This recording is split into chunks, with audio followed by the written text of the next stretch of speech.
Yesterday I went through the Arsenal first 11 and how they have performed this season. And today I want to take my time to talk about the rest of the team. And without wasting any time, I'm going to start with Bernd Leno. Bernd Leno was the first choice before Aaron Ramsdale arrived at Arsenal. Bernd Leno was quite brilliant. He really pulled quite some amazing saves, and I thought that he was brilliant. It's only that Aaron Ramsdale has come in and that he has really proven himself to be better than Leno. And that I know that Leno is such a quality goalkeeper, and that Arsenal have also signed Matt Turner from the Major League Soccer in the United States of America. And I think that come the end of the season, and I know that as the season has just come to an end, that Bernd Leno has a really high chance of leaving. Now on to our right back position. Our backup at right back, Cedric Suarez managed to play at right back and at left back at times as well. He's been also called up to play at left back, and I know that Cedric is quite brilliant playing as right back. He has provided such a good cover, but I think that as we head into the new season, I think that we should sign another right back. Then on to Rob Holding. Rob Holding is another Wenger signing.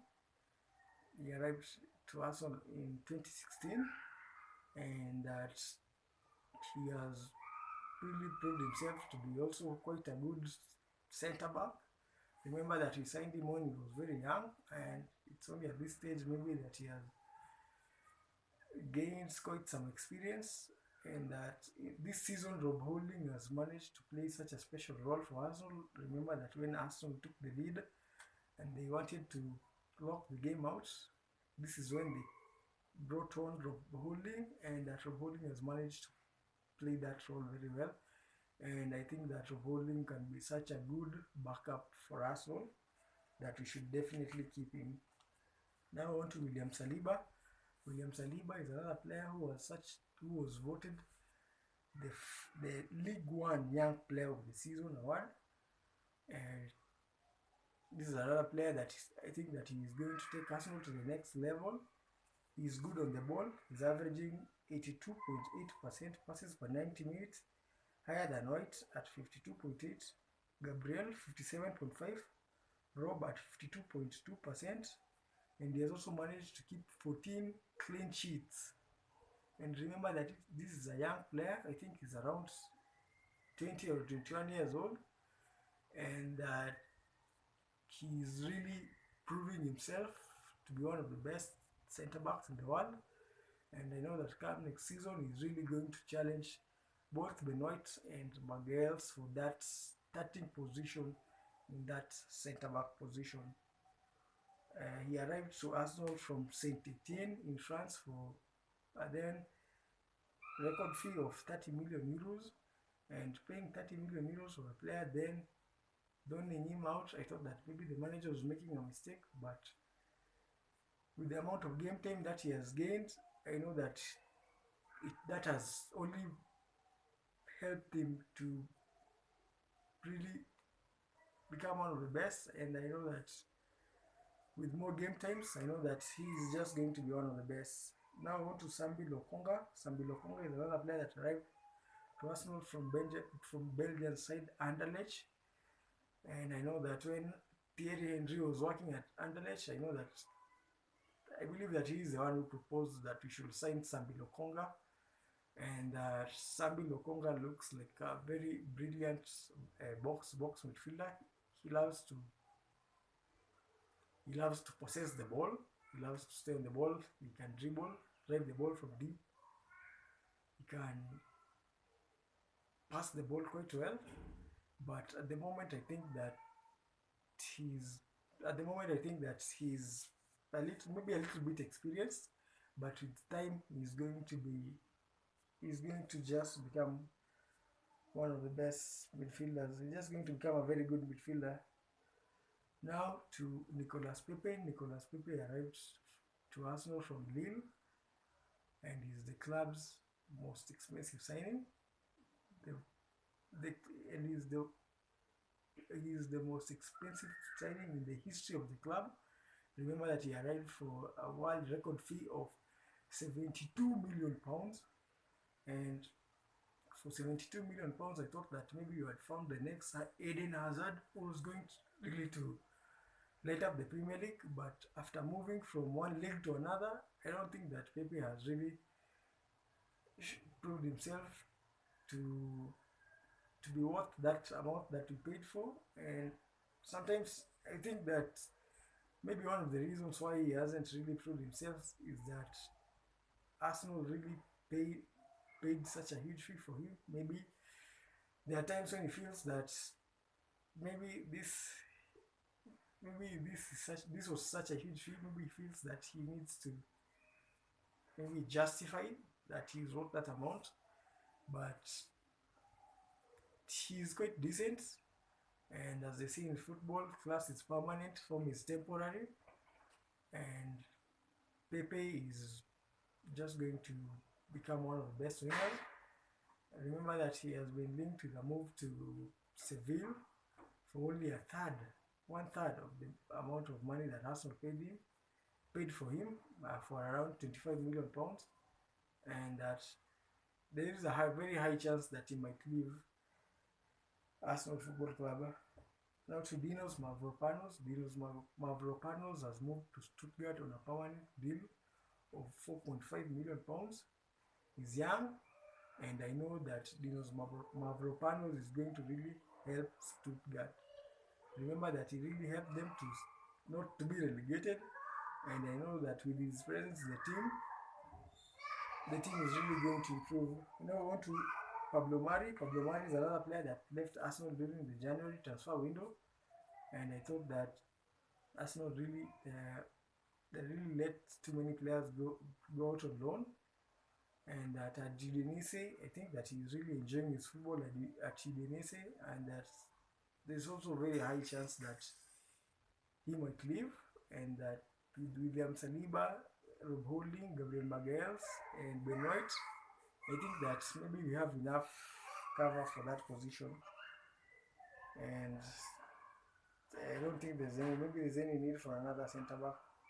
Now to one player that also moved to the Serie A. This is none other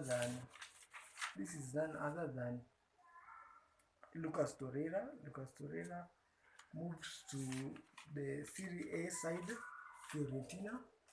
At Fiorentina, he has managed to win 3 Player of the Month award in 2022, and he has become a fan favorite in Florence, Italy. He has managed to play 31 league matches. He has scored 5 goals, provided one assist, and that in the Coppa Italia he has played 4 matches and scored 0 goals. And I know that in this position currently, I think that currently at the moment, I think that you have Xhaka and Granit Xhaka and Mohamed Elneny, and that I don't think that Lucas Torreira is in the manager's plans, and there's also such a high chance that he might leave from the end of the season. Now to Reiss Nelson. Reiss Nelson moved to Feyenoord in the Dutch league, the Eredivisie, and he has managed to help them reach the UEFA Europa Conference League final, where they play against Roma.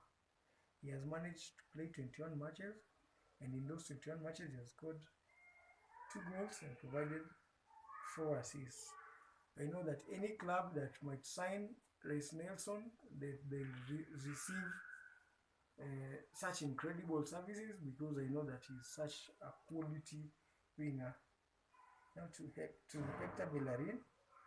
Hector Bellerin moved to La Liga side Real Betis on loan from Arsenal.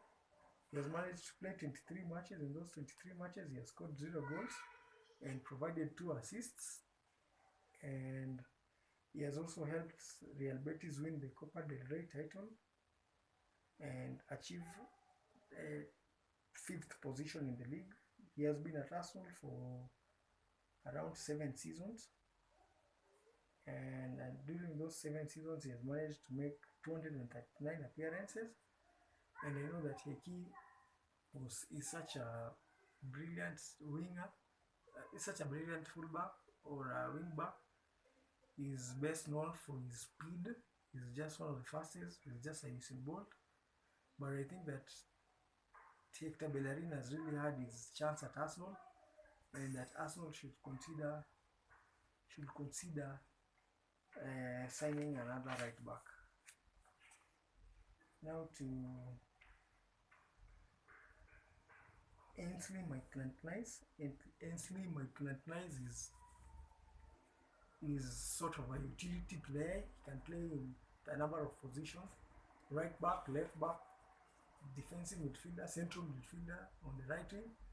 But I think that Ainsley should at the moment focus on playing in one position, and that I've watched him play for quite a number of seasons, and I know that Ainsley can really excel playing as a right back.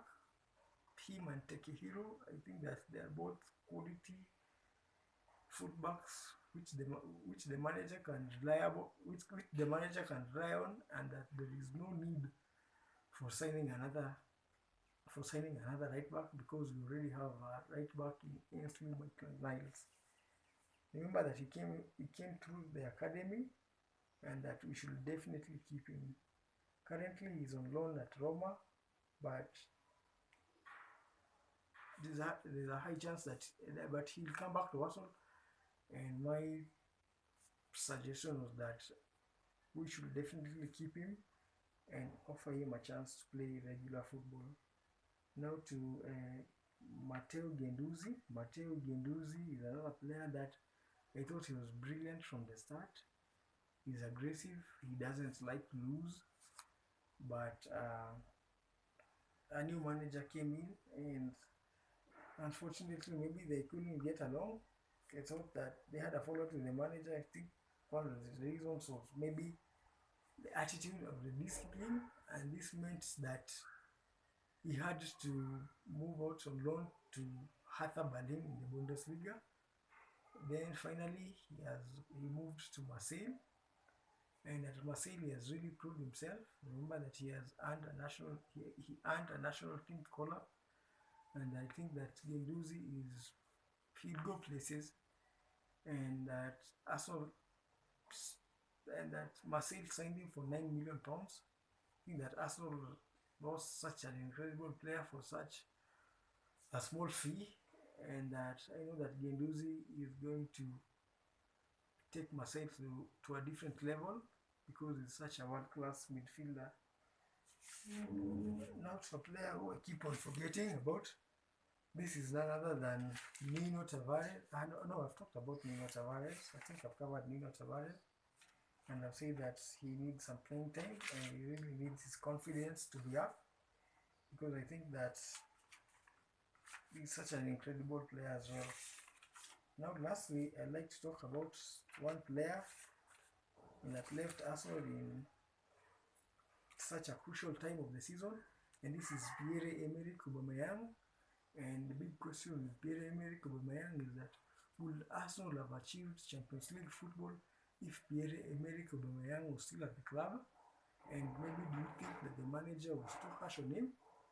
I'd really like to know what your thoughts are on that situation. But I know that with Pierre-Emerick Aubameyang in the team, I know that maybe we could have done better. But some of these things just happen, and that you have to move on. Now, I'd like to thank everyone for watching this video. I'd like to encourage everyone to like, leave a comment, and subscribe to my YouTube channel, Le Prof, the Second Football TV. Thank you, everyone.